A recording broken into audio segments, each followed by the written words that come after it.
r/ask Reddit. What fictional character should people really stop glorifying? The Joker. It's particularly cringy when people glorify the Joker/Harley Quinn relationship like it's some kind of love story. Well, it's love story but not healthy for sure.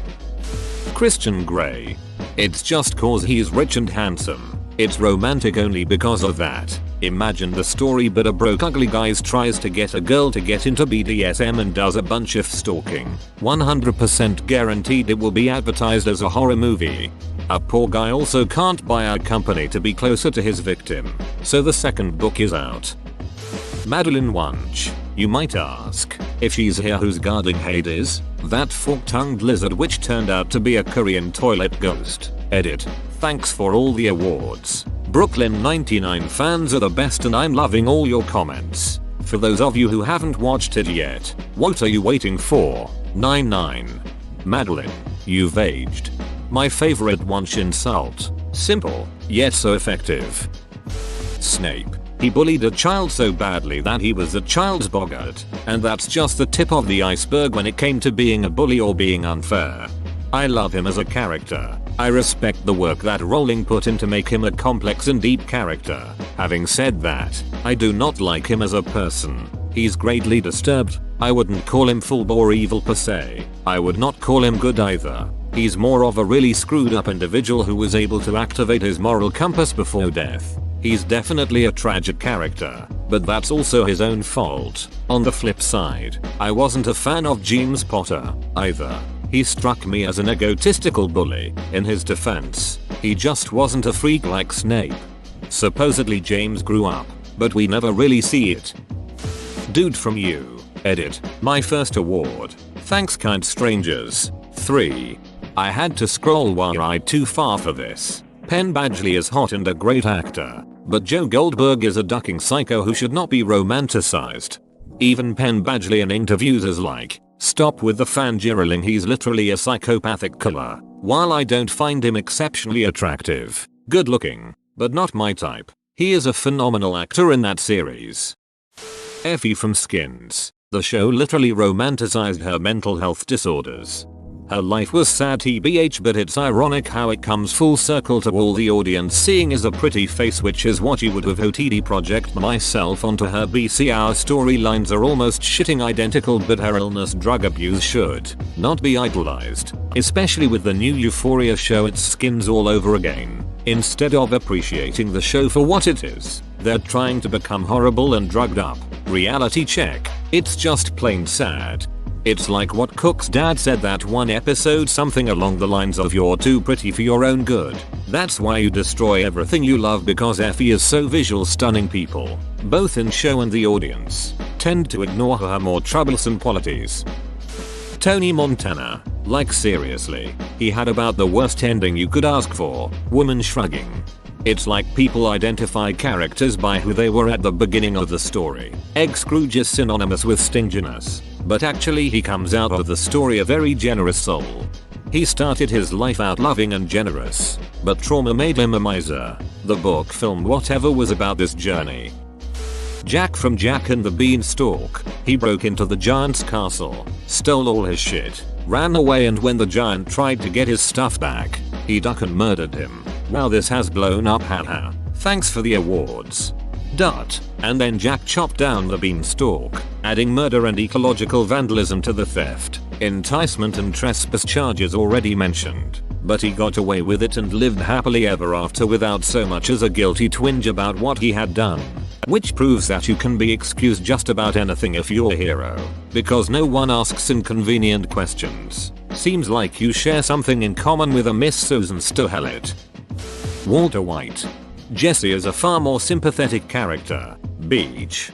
I mean, even Jesse isn't exactly Jesus. Trying to sell drugs to people in rehab, getting his friends hooked back on drugs after they stopped, cooking meth in the first place, etc. It just happens Walt is way worse, lol. Neither character should be glorified.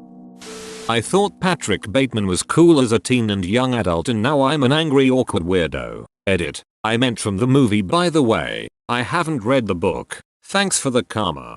I believe in taking care of myself and a balanced diet and rigorous exercise routine. In the morning if my face is a little puffy I'll put on an ice pack while doing stomach crunches. I can do 1000 now. After I remove the ice pack I use a deep pore cleanser lotion. In the shower I use a water activated gel cleanser, then a honey almond body scrub, and on the face an exfoliating gel scrub. Then I apply a herb mint facial mask which I'll leave on for 10 minutes while I prepare the rest of my routine. I always use an aftershave lotion with little or no alcohol, because alcohol dries your face out and makes you look older. Then moisturizer, then an anti-aging eye balm followed by a final moisturizing protective lotion. This guy predicted YouTube skincare tutorials. JD, Heathers. Greetings and salutations. Our love is God. Let's go get a slushy. Edward Cullen. Jacob. 2. They're both creepy and possessive. Which ended up with Jacob deciding if it can't have her, her daughter will do. I was like WTF. The blonde ghost school shooter guy from the first season of Ours. Tate Langdon. Yes, him. I remember being in high school and some very young girls were romanticizing some very dark stuff about him. For those that love The Notebook, Noah threatened to kill himself if she didn't go on a date with him. Nope. Why do people find this movie romantic? It's romantic how he reads her memories during their old age because of her amnesia. But when they were younger, they were toxic as Mayo. Whoever that guy is from the musical Grease, total a-hole. Sandy should have left him. His character and the relationship he has with Sandy make a lot more sense when you realize that Grease is a parody of high school stories from that time. Yep, it's one of those movies that got big enough for people to miss the point. Same with Saturday Night Fever. It's remembered as a glorification of disco when it's more about how the protagonist tries to hide how ducked up his life is behind the artificial glamour of the disco scene. The Peaky Blinders. I recently watched the show and I just don't understand why every guy wants to be like them. They are all horrible people who destroy everything they touch. They also all have horrible PTSD from World War I. I think that's what makes Michael more unlikable. The others were already ducked up. Jerry from Tom and Jerry. He gets amused by watching a starving cat struggle to catch him and straight up torments Tom. I like the theory that they're really friends. Tom just has to pretend to try to catch him so his owner keeps him around. It's more like they both really enjoy doing it. Like, sure, Tom is getting really hurt all the time. But look at the guy. He loves the hunt. Also I always feel like we're supposed to root for Tom. Jerry is the antagonist. I always cheered for Tom as a kid, and seeing him succeed in even small ways is always great. Luke Castellan. He is not a tragedy. Other characters had it just as bad as him, if not worse, and didn't turn evil or try to kill innocent people, including the one he loves. Edit. Guys, I was mainly referring to his actual behavior and personality, not necessarily his beliefs or reasoning. Edit 2. Thanks for the reward lol. The way I see it, he's 100% correct that the gods are dongs. The problem is we don't see anything that says the Titans would be any better. Not only that lol, it's explicitly stated multiple times that Titans would destroy literally everything about human civilization. Luke noticed Olympus doesn't have a proper childcare package and decided the best course of action to fix that was join deity ISIS and kill everyone on Earth. Ronald McDonald. I know, clearly Dennis is the one to idolize. He's a 5-star man. The Golden God. I think nobody talks about how much of an a-hole Mrs. Doubtfire really is. I mean, this man inserted himself into the life of a woman who wants nothing to do with him, spies on her and attempted to kill her new boyfriend. I mean, come on. It's like that one TV channel that edited scenes from Mrs. Doubtfire with scary music to make it look like a horror movie. The real problem with him was he made the mom a villain because he was the fun one, but he didn't take responsibility of his actions. Both parents need to be the good cop bad cop. Lots of anime characters. My ex really liked Himiko Toga and like, she's awful. I'm almost caught up and there hasn't been anything you should like. Plenty of the villains are morally grey or at least somewhat empathizable, but she's just simply evil. She also straight up sexually harassed Deku. Ducking Light. I get scared that so many seem to think that his actions are okay because he usually targets criminals. He is power hungry and uses his code as some sort of excuse to get that power. He also bends and breaks that code multiple times. That, and she's also inexplicably overpowered. Her only superhuman ability is that she can transform into the person whose blood she consumes, yet she moves like faster than the eye can see on a regular basis. Ramona Flowers. On that note, Scott Pilgrim. They are both equally horrible people made for each other.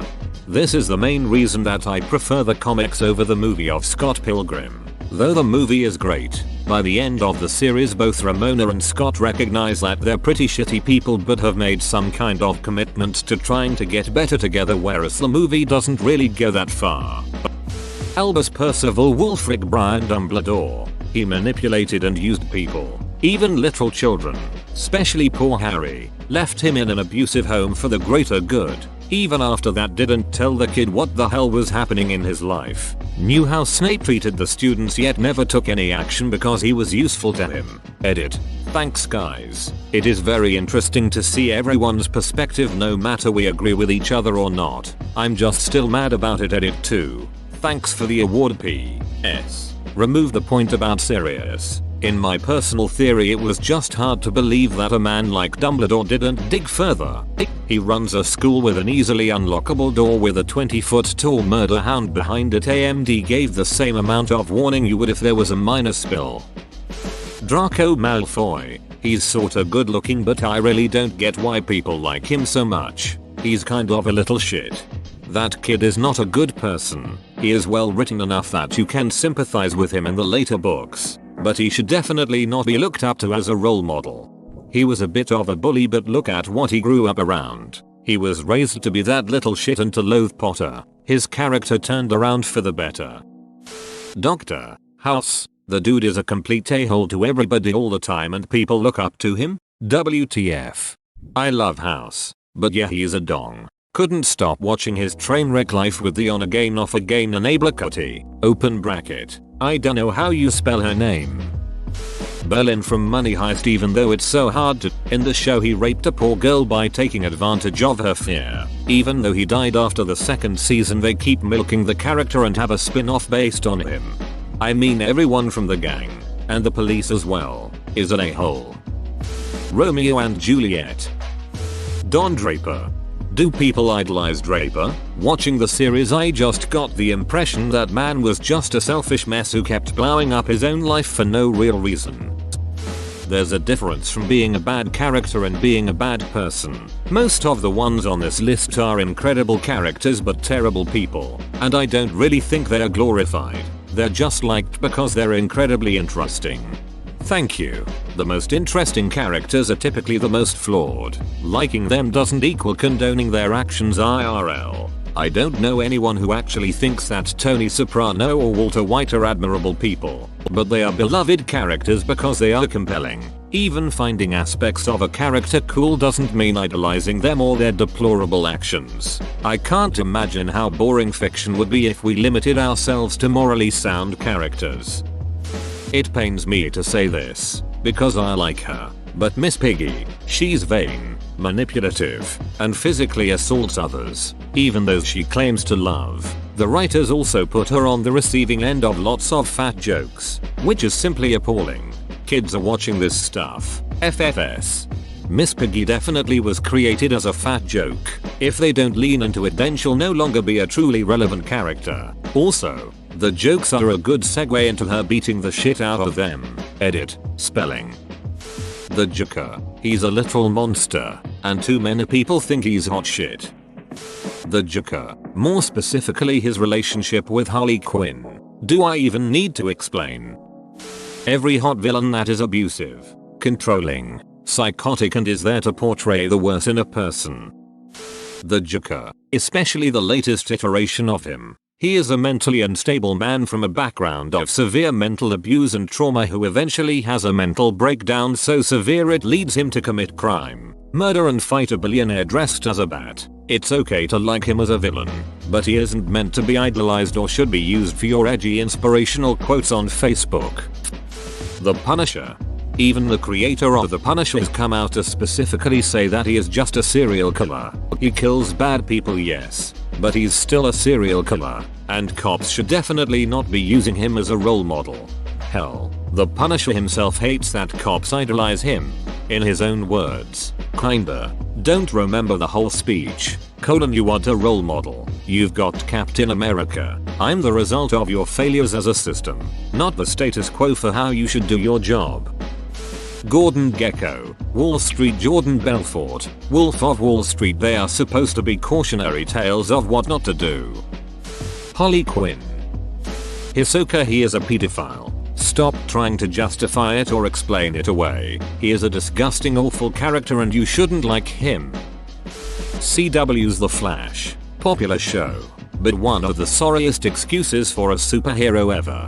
Agreed. For a dude who can supposedly do genius science with the best of them, he sure makes a lot of dumb choices. Peter Griffin. Worst father in fiction. Eren Yeager. Rorschach. I feel sorry for people who named their kids Khaleesi after the mass genocide. BoJack Horseman. I find it hard to imagine how people could glorify BoJack. He's a total wreck of a person. At no point does he seem to have his life entirely on track. 90% of the time he's outright depressed. Who are these strange people who think he has anything worth glorifying? Tyler Durden. He's a misogynistic, controlling, manipulative sociopath. Severus Snape. He's just an incel who torments children. Duck him. Mr. Peanut Butter TBH. Anakin Skywalker. Someone once posted a fan image portraying the mutilated corpses of the kids he killed and a lot of people got triggered because their idol was in fact a monster. The whole concept of the dark side making you do things is bullshit considering he had plenty agency of his own. Hannibal. People seem to romanticize his little fancy traits. Barney Stinson from him. Lily Alden is the other side of the same coin. Whoa, you made it to the end? You're a ducking beast. I'll cut you a deal. Smash like and subscribe for more curated content, bruh. It's free and that's a great price.